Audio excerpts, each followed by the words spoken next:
오늘 여러분과 함께 고난 속에 하나님의 목적이라는 제목으로 은혜를 나누겠습니다. 이번 주는 사순절 첫 번째 주일입니다. 사순절이란 말을 처음 들어보신 분들 계실 것인데, 사순절은 예수님의 부활절을 기념하기 위해서 주일을 제외한 40일 동안 말씀을 묵상하면서 회개하면서 또 금식하고 절제하면서 예수님의 고난에 조금이나마 동참하는 그런 주일을 겪고 그런 날들을 겪으면서 부활절을 준비하는 기간입니다. 원래 사순절이라고 하는 것은 부활절에 침례를 받기 위해서 준비하는 과정이었어요. 그 40일 동안 성경 공부하고 절제하고 금욕하면서 또 말씀 묵상하고 기도하면서 그 과정에서 자신을 준비하고 하나님께 나아갈 수 있는 그런 준비하는 과정, 그 과정이 사순절 기간이었습니다. 사순절이라는 것이 성경에 나타난 절기는 아니에요. 하나님께서 지키라 하신 것도 아니고 그 기간에 어떻게 하라라고 하신 명령도 없습니다. 하지만 40이라는 숫자가 성경에 여러 군데 의미 있는 숫자로 쓰였기 때문에 그 40일간을 우리가 준비하는 기간으로 가는 것입니다. 노아의 대홍수 때 비가 40일 동안 내렸습니다. 모세의 인생은 40년씩 세 부분으로 나눠서 120년이 됩니다. 또 애굽에서의 광야 생활이 40년이었어요. 그리고 사울과 다윗과 솔로몬이 40년간 통치를 했습니다. 예수님은 40일 동안 금식 기도를 하셨고 부활하신 후에 40일 동안 이 땅에 계시다가 하늘로 올라가셨습니다. 이렇게 40이라는 숫자에 많은 의미가 담겨 있기 때문에 그 40이라는 숫자를 통하여서 큰 일을 준비하는 기간, 또 훈련의 기간으로 삼는 것이 사순절 기간입니다. 그래서 예수님의 부활하신 그 부활을 정말 온 마음으로 준비하고 더욱더 바른 마음으로 기념하고자 하는 마음으로 사순절을 초대교회 때부터 시작을 했습니다. 그러니까 40이라는 숫자는 아무런 의미 없다라고 하면 그냥 무시할 수 있는 숫자지만, 이렇게 준비하는 기간을 가지고 부활절을 맞는 것과 그냥 바쁘게 지나다가 딱 부활절을 맞는 것과는 너무나 다르다는 거예요. 같은 의미의 부활절이 될 수가 없다라는 것입니다. 그렇기 때문에 우리는 사순절 기간에 온 마음을 다해서 예수님의 고난과 부활에 온 초점을 맞추고 말씀을 묵상하고 경건함과 감사함으로 하나님께 집중하시는 사순절이 되기를 축원합니다. 그래서 오늘 저는 이제 사순절 기간을 지내면서 예수님의 고난과 인내를 생각하면서 그가 가신 길이 어떠한 의미가 있고 왜 걸어가셨으며 또 우리는 그 고난을 기억하면서 무엇을 깨닫고 그 가운데 얻어야 하는 것이 무엇인가 오늘 함께 나누기를 원합니다. 오늘 설교 제목이 고난 속에 하나님의 목적인데, 고난이라는 것을 즐거워할 사람은 아무도 없습니다. 너 고난 받을래? 할 때, 하나님께서 고난 받을래? 할 때 예 하고 기뻐서 고난 받을 사람은 아무도 없어요. 고난은 절대 기쁘거나 즐거운 일이 될 수가 없습니다. 그러나 때로는 그 고난이 즐거울 때가 있고 견딜 만한 일이 될 때가 있다라는 것입니다. 남자분들이 많이 안 계신데 제가 남자분들이 좀 공감할 만한 이야기를 한번 할게요. 한국 남자분들은 사우나나 이제 찜질방 같은 데 가시면 누가 더 오래 참는가 하는 쓸데없는 자존심 대결을 합니다. 사우나에 들어가서 앉아 있거나 이제 하다 보면 누군가 들어와요. 그러면 전혀 알지도 못하는 사람인데 서로가 그때부터 경쟁을 하기 시작합니다. 저 사람이 나간 후에 나가야지라고 하면서 경쟁을 시작합니다.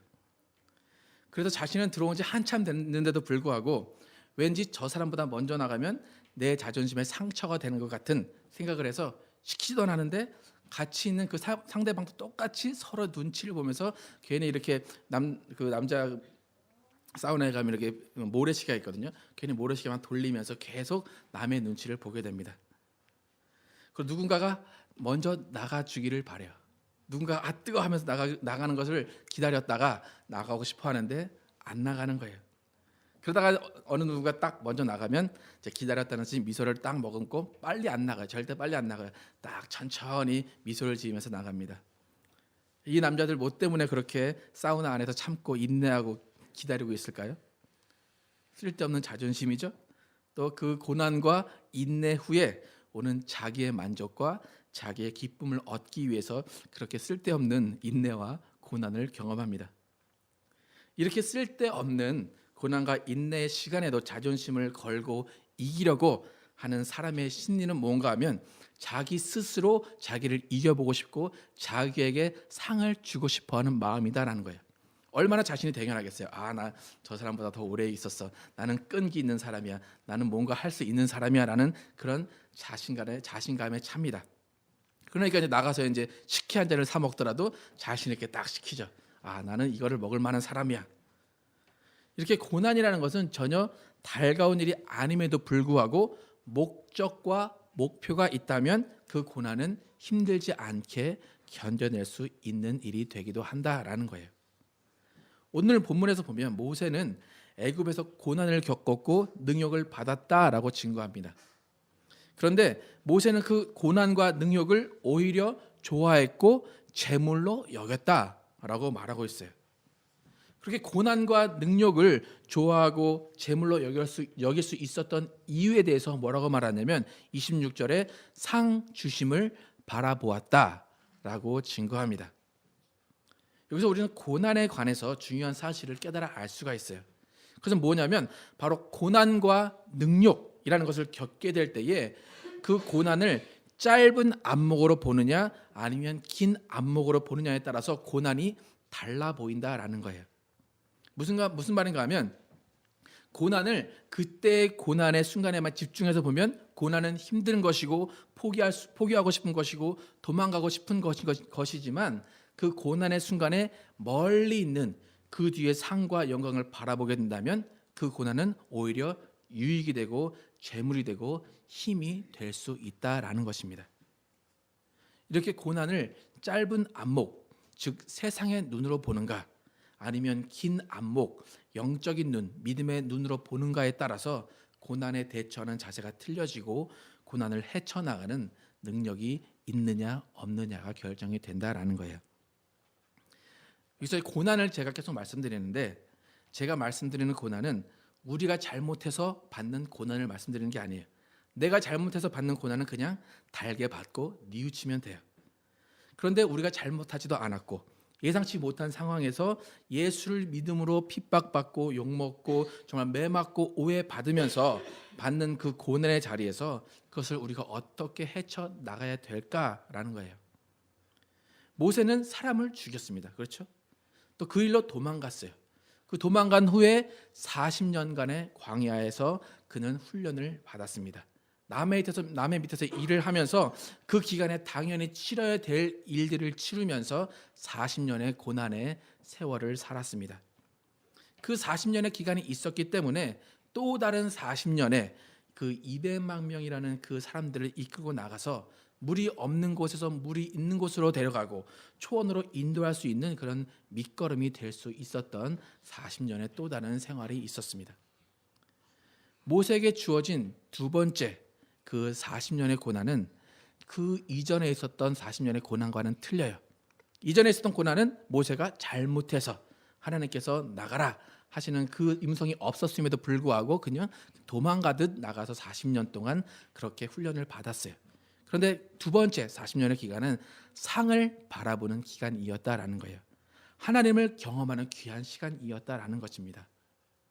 하나님께서는 그 두 번째 40년 그 기간에 정말 모세에게 나타나시고 모세에게 상 받을 일들을 주시고 그의 계명을 지킬 수 있는 기회를 주셨다라는 것입니다. 두 번째 고난, 모세의 두 번째 고난은 자신을 위한 고난이기보다는 남을 위한 고난이었어요. 누군가를 구원하는 고난이었고 누군가에게 하나님을 알려주는 고난이었고 누군가의 진리의 길을 알려주는 고난이었다라는 것입니다.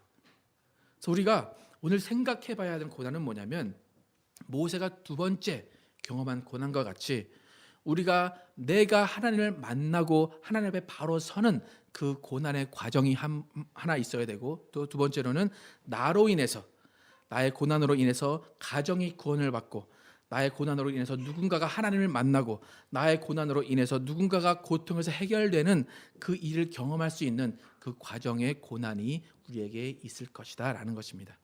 이런 고난들은 상이 있습니다. 이런 고난들은 복이 있습니다. 이런 고난들은 우리에게 재물이 되고 힘이 되는 고난이다 라는 것입니다. 하나님은 이런 고난들을 통해서 우리에게 깨닫게 해 주시고 싶은 것이 반드시 있다라는 거예요.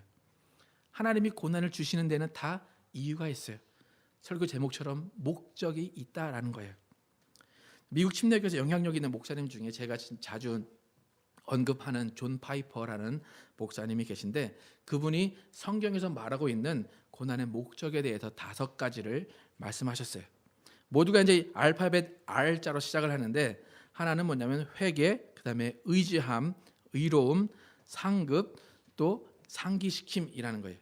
repentance, reliance, righteousness, reward, and reminder, 이렇게 R자로 시작하는 5가지 고난의 목적을 하나님께서 가지고 계신다라는 거예요.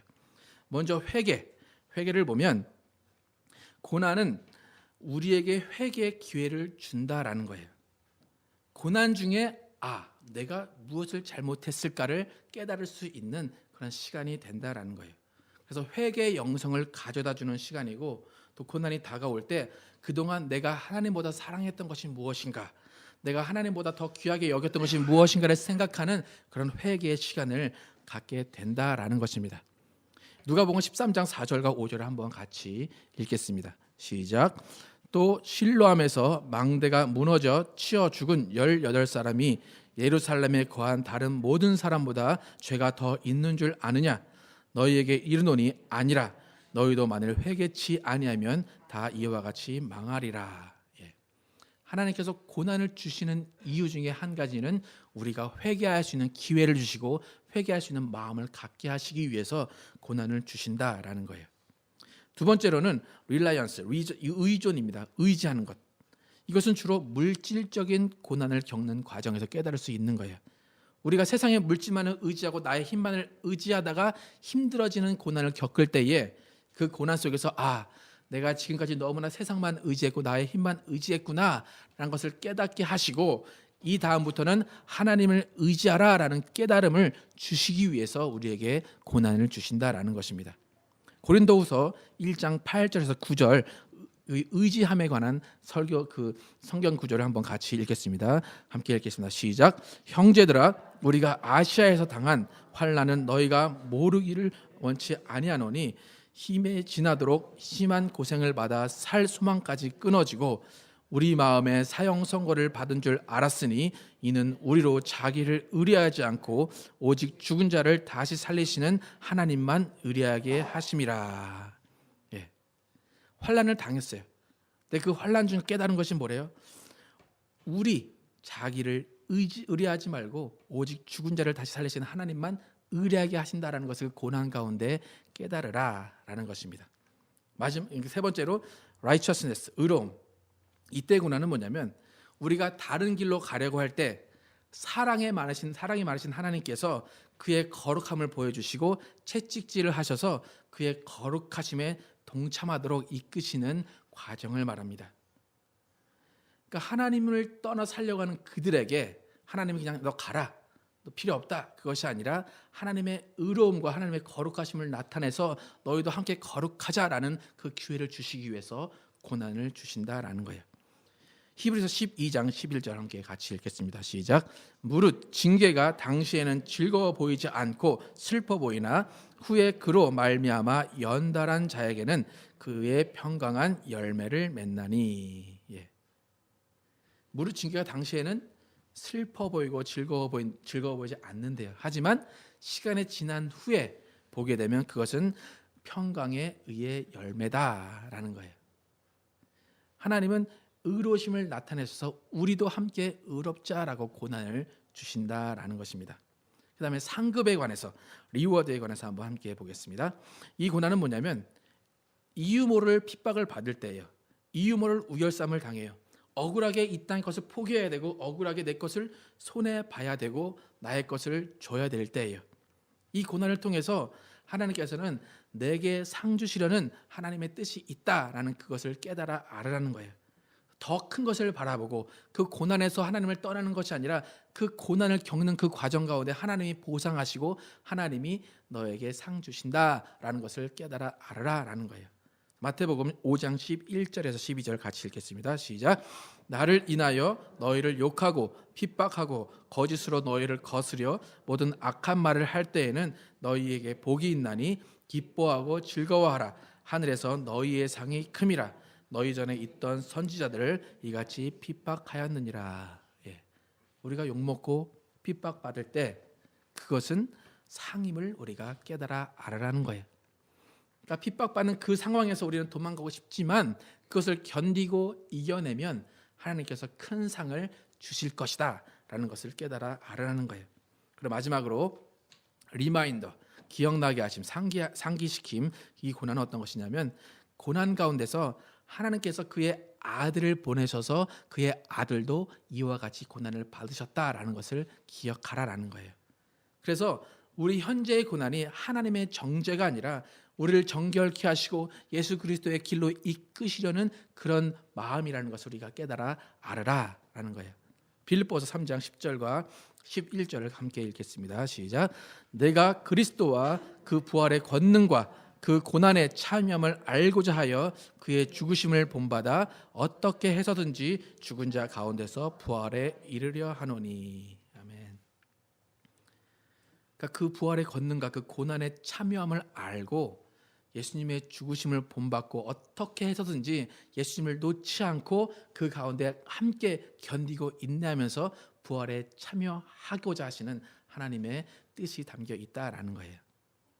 이렇게 우리가 이유를 알 수 없는 고난 가운데 그 고난 가운데 담겨 있는 5가지 목적을 빨리 깨달아 알아라라는 거예요. 그래야지만 그 고난이 우리에게 유익이 되고 그 고난이 하나님 앞에 더욱 가까이 가는 기회가 될 수 있다라는 것입니다. 결국 우리가 겪는 모든 고난의 과정 안에는 하나님의 목적하심이 있다라는 것을 깨달아 알아야 할 것입니다. 여러분, 우리 주위를 둘러보면 물질이 많거나 적거나 모든 사람 가운데 크고 작은 고민과 걱정과 근심이 다 있어요. 겉으로는 드러나지 않아요. 겉으로는 되게 행복해 보이고 아무 걱정 없는 가정 같아도 안을 들여다보면 나름대로 힘든 일이 있고 다 고민이 있고 걱정이 있다라는 것입니다. 여러분, 아무리 부러워하는 친구들이나 부러워하는 사람이 있다고 해도 그 사람한테 물어보면 야, 너 걱정이 있냐? 너 뭐 문제가 있냐? 하면 다 걱정이고 다 문제가 있어요. 나름대로 다 힘들어요. 하지만 다 누구나가 가질 수밖에 없는 그 고민과 고난과 걱정 속에서 어떤 사람은 마음이 평안하면서 하나님을 의지하며 가는 사람이 있고 어떤 사람은 세상 짐 혼자 다 진 것 같이 한숨만 쉬고 있고 주위를 힘들게 하고 나쁜 영향을 미치는 사람이 있다라는 거예요. 우리가 잘 알고 있는 말씀, 항상 기뻐하라 라는 말이 있습니다. 그 말은 기뻐할 일이 많고 기뻐할 일만 있기 때문에 기뻐하라 하는 것이 아니에요. 그 말은 고난 가운데도 기뻐하라 라는 말이다라는 거예요. 어떻게 그럴 수가 있을까요? 우리 힘으로는 안 돼요. 그 고난과 힘든 과정 가운데 우리 마음에 평안을 주시는 하나님이 계시기 때문에 그분이 주시는 기쁨으로 평안을 가지고 그 기쁨을 누리라라는 거예요. 고난의 과정 가운데 하나님을 의지하고 만나는 사람은 평안을 누릴 것이에요. 하지만 그렇지 못한 사람은 자신만을 의지하다가 점점 수렁으로 빠지게 됩니다. 그렇게 되면 결국엔 육체도 망치고 영혼도 망칠 수밖에 없다라는 거예요. 우리가 믿음이라고 말하는데 믿음은 고난을 겪으면서 성장을 하는 거예요. 어려움이 다가오고 고난이 올 때에 나의 믿음이 어떠한가 우리가 알 수 있어요. 평온할 때는 몰라요. 평안할 때는 몰라요. 하지만 나의 고난이 다가올 때 내가 이 세상의 사람인가 아니면 하늘나라의 사람인가를 알 수 있다라는 것입니다. 우리의 믿음은 천국을 바라보는 영적인 확실한 목표가 있을 때에 우리의 믿음은 완성이 될 수 있다라는 거예요. 예수님이 이 땅에 오셔서 33년을 사셨습니다. 그는 충분히 대접받고 편안하게 인생을 즐기면서 사시다가 갈 수도 있는 분이세요. 그런 능력이 있으신 분이에요. 하지만 예수님은 의도적인 고난을 받으시고 의도적인 핍박을 받으셨습니다. 왜 그러셨을까요? 예수님에게는 궁극적인 목표가 있었기 때문에 그 목표를 향해서 달려나가시면서 모든 고난과 핍박을 받으셨다라는 거예요. 예수님이 가지고 계신 목표는 뭐였냐면 이미 수천 년을 통해서 예언되어진 구약의 말씀을 성취하셔야 하는 목표가 있었다라는 거예요. 또 그를 통하여서 아버지 하나님께 영광을 돌려야 되는 그 목표가 있었다라는 거예요. 또한 아버지가 사랑하시는 자들, 아버지가 예수님께 주신 그 자들을 끝까지 사랑하시려는 목표가 그분에게는 있었다라는 것입니다. 이러한 목표가 이 땅에서의 고난과 수치와 모욕을 참고 견디게 할 수 있었다라는 거예요. 그렇다면 우리도 천국을 소망하고 상을 바라보는 사람이라면 예수님과 함께 고난을 받을 수밖에 없다라는 거예요. 만약에 우리가 지금 이 땅에서 예수님과 함께 받는 고난, 함께 지는 십자가를 거부한다면 우리에게는 하늘나라의 목표가 없다라는 것입니다. 우리에게 고난이 있다, 우리에게 고난이 다가온다라는 것은 그 고난을 통해서 하나님을 바라보고 하늘의 것을 바라보라라는 신호가 된다라는 거예요. 많은 경우에 사람들이 고난이 다가와요. 그러면 그 고난을 피하기 위해서 하늘의 것을 포기한다라는 거예요. 이 땅에서 고난을 받지 않기 위해서 귀한 것을 포기해 버린다라는 거예요. 우리는 비록 보이지는 않지만 하늘에 속한 값진 것들을 가져야 돼요.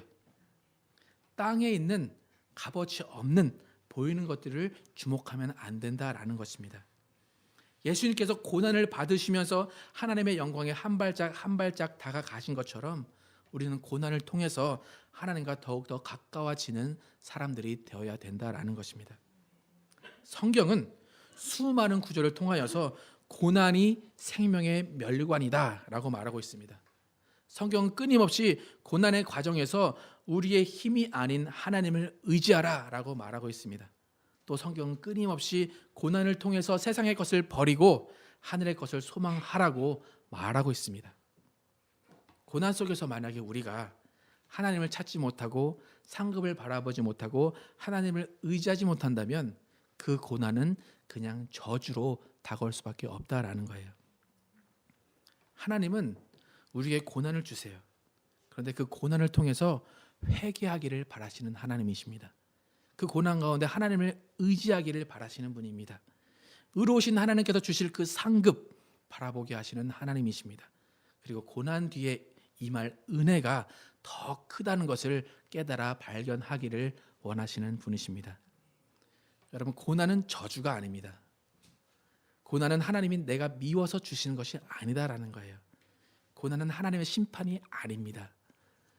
내가 뭘 잘못했길래 이런 고난을 주시나, 나는 하나님 더 이상 안 믿어 라고 하는 것은 우리가 고난에 처했을 때 할 자세가 아니다라는 거예요. 우리는 하나님이 주시는 고난에 있어서 정말 그 하나님의 목적을 깨달아 알아야 할 것입니다.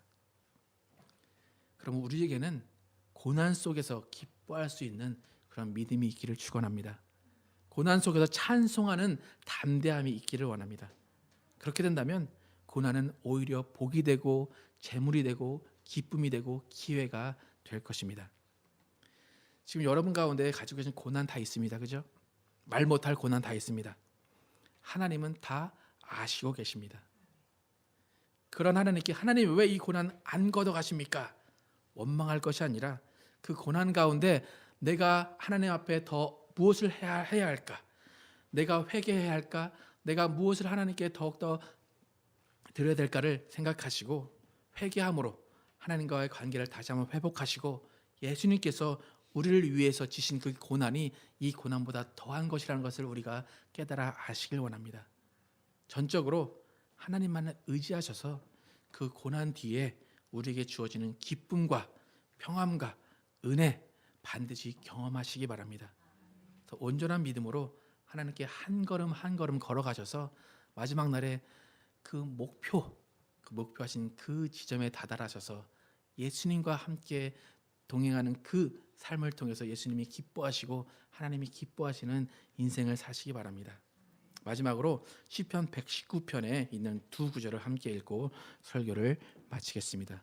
시편 119편 67절과 71절 다 함께 천천히 읽겠습니다. 시작. 고난 당하기 전에는 내가 그릇 행하였더니 이제는 주의 말씀을 지키나이다. 71절. 고난 당한 것이 내게 유익이라.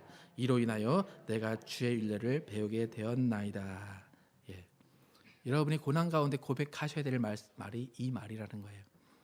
고난 당하기 전에는 내가 내 마음대로 그릇 행하였더니 이제는 고난을 받고 난 후에는 주의 말씀을 지키나이다. 고난 받은 다음에 하나님을 원망하겠습니다가 아니라 고난 받은 다음에 내가 이제 주의 말씀을 지키겠나이다 라고 고백하는 거예요. 또 고난 당한 것이 내게 해가 아니라 유익이라. 어떤 유익이에요?